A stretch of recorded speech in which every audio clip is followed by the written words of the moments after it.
आशा करता हूं आप सब बहुत अच्छे होंगे। मेरा नाम है सिद्धांत अग्निहोत्री। स्टडी ग्लोस पे आपका बहुत बहुत स्वागत है। दोस्तों, नोबेल प्राइज फिजिक्स में मिल गया है, बहुत अच्छी बात है। मनाबे, हासलमैन और पारिसी को 2021 का नोबेल प्राइज इन फिजिक्स। तो हम बात करेंगे क्यों मिला इनको। चैनल को सब्सक्राइब करें, इंस्टा पे फॉलो करें, टेलीग्राम पे आ जाए। तो भाई, साइंटिस्ट सुयुकुरो मनाबे, क्लॉस हैसलमैन और जॉर्जियो पारिसी को 2021 का नोबेल प्राइज मिला है फिजिक्स के लिए। कॉम्प्लेक्स फिजिकल सिस्टम को इन्होंने बहुत अच्छे से समझा दिया। तो कॉम्प्लेक्स जो सिस्टम्स होते हैं, रैंडमनेस एंड डिसऑर्डर्स, मैं आपको इसको पहले बताता हूँ, आसानी से समझेंगे इनको किस चीज के लिए नोबेल प्राइज मिला। सबसे पहले समझिए कि सुयुकुरो मनाबे, क्लॉस हैसलमैन, नहीं उससे पहले समझिए, पहले इन तीनों के बारे में भी समझेंगे कि नोबेल प्राइज पे वैसे मैंने बहुत सारे, आल्फ्रेड नोबेल पे भी मैंने कई बार लेक्चर लिए, लेकिन एक्चुअली में नोबेल प्राइज जो है वो क्यों दिया जाता है, क्या होता है।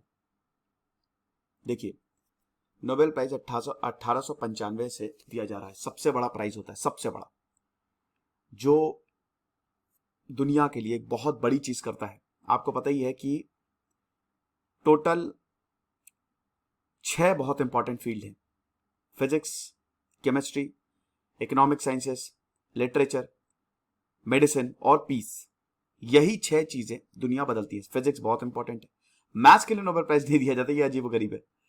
तो 1895 में अल्फ्रेड नोबेल, जिन्होंने डायनामाइट बनाया था, उन्होंने नोबेल प्राइजेस को रखा था। पहले 5 प्राइज दिए जाते थे। ये जो इकोनॉमिक्स वाला है, ये 1968 में स्टैब्लिश किया गया कि प्राइज इन इकोनॉमिक साइंसेस भी अब से दिया जाएगा। तो अल्फ्रेड नोबेल की जो वसीयत थी, उन्होंने कहा कि भाई मेरी वसीयत से इन लोगों को प्राइज दो। कितनी बड़ी बात है। तो सबसे पहले नोबेल प्राइज 1901 में अवार्ड हुए थे। मुझे ये बताओ कि सबसे पहला फिजिक्स में नोबेल प्राइज किसको मिला था, कमेंट बॉक्स में बताओ। नोबेल प्राइज भाई बहुत बहुत बहुत पैसा, करोड़पति हो जाओगे आप। तो ये चीज है, ठीक है। अब हम इनकी बात करते हैं। सुयुकुरो मनाबे, सुयुकुरो मनाबे जो है, ये एक मेटेरोलॉजिस्ट है, और आपको बताओ तो ये 90 साल के हैं। 90 साल के, प्रिंसटन यूनिवर्सिटी में प्रोफेसर। इससे पहले इनको बहुत सारे अवार्ड मिल चुके हैं, लेकिन नोबेल प्राइज भाई अपने में अनोखा होता है और सबसे बड़ा प्राइज होता है ये। तो इन्होंने अर्थ क्लाइमेट, मतलब ग्राउंड ब्रेकिंग कंट्रीब्यूशन थे इनके, अर्थ क्लाइमेट को इन्होंने मॉडल किया। बहुत ही ज्यादा इंपॉर्टेंट जो ये चीज इन्होंने की है कि भाई ग्लोबल वार्मिंग हो रही है। इन्होंने बकायदा एक मैथमेटिकल मॉडल बनाया, physical modelling of earth climate, ये चीज है। तो इनको तो एक तरीके से क्लाइमेट चेंज के लिए मिला भैया, क्योंकि ये बताया कि भाई देखो क्लाइमेट चेंज तो हो रहा है and it is quite real. इनके मैथमेटिकल मॉडल को यूज किया गया। देखिए, सुयुकुरो मनाबे और क्लॉस हेसलमैन को इसी चीज के लिए मिला, physical modelling, earth climate, quantifying variability and reliability, predicting global warming. और जॉर्जियो पारसी को डिसऑर्डर एंड फ्लक्चुएशंस के लिए मिला। तो भाई मैक्रो, इस बार जो नोबेल प्राइज, इस बार भी पिछली बार की तरह इस बार भी जो नोबेल प्राइज दिए हुए हैं वो मैक्रो के लिए, मैक्रो बड़ी चीजों के लिए दिए गए हैं, ठीक है। तो अभी इस समय सीनियर मेटेरोलॉजिस्ट है प्रिंसटन यूनिवर्सिटीज में सुयुकुरो मनाबे। और किस तरीके से जो कार्बन डाइऑक्साइड बढ़ रही है एटमॉस्फेयर में, इसकी वजह से टेम्परेचर भी बढ़ रहा है।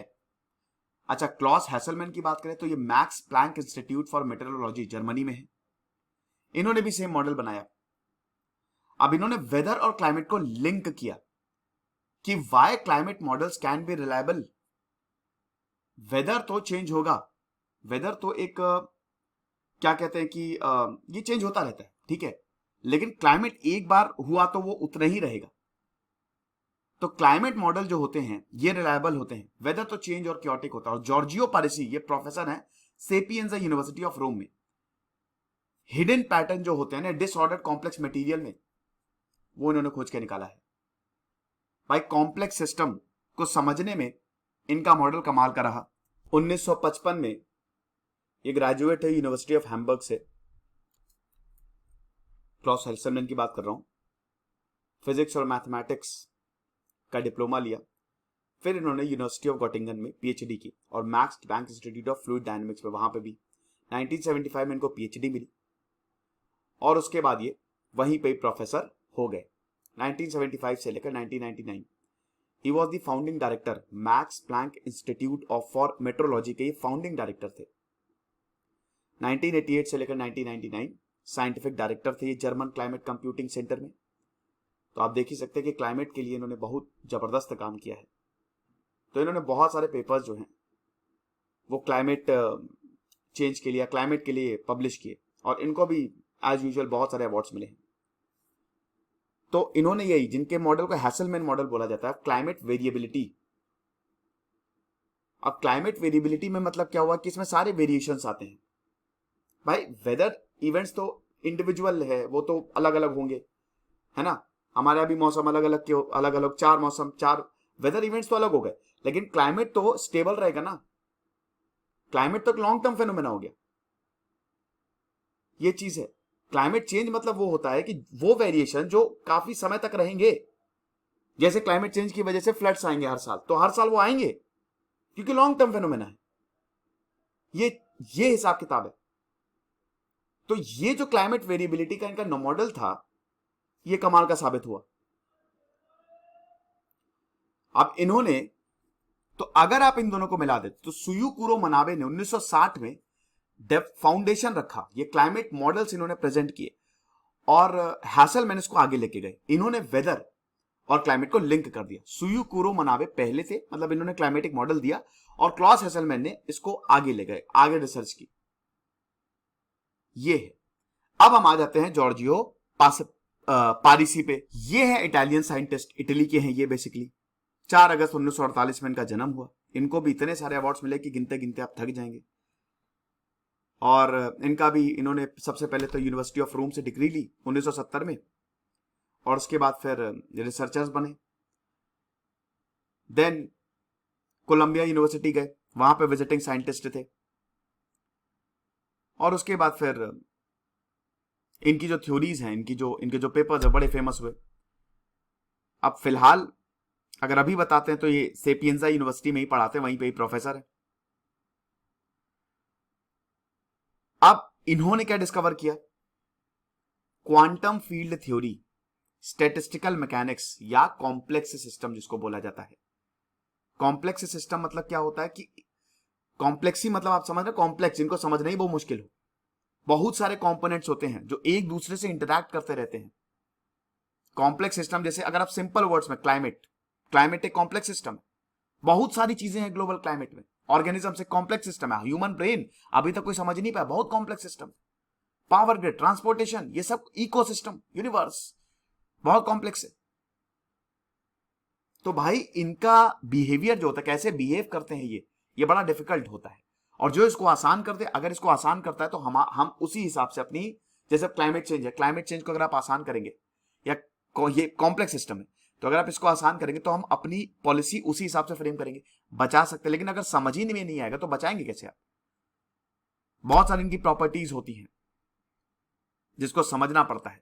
अब ये आप फिजिकल मॉडलिंग और मैथमेटिकल मॉडलिंग से इसको सिंप्लीफाई करते हैं। इनका जो सबसे बेहतरीन नोन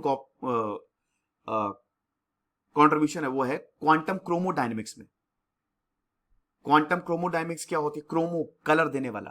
क्वांटम फिजिक्स में आपको मैं बताता हूं, शायद आपको पता नहीं होगा, आपको लगता है कि एटम ही सब है। ना, एटम के पहले आप जैसे मान लीजिए कि आपका हाथ है, हाथ को कुछ भी ले लीजिए आप, जैसे हाथ है, चलिए अब अगर आप उसको जूम करेंगे तो आपको एटम दिखेगा। एटम को जूम करेंगे तो आपको इलेक्ट्रॉन दिखेगा न्यूक्लियस के इर्द गिर्द।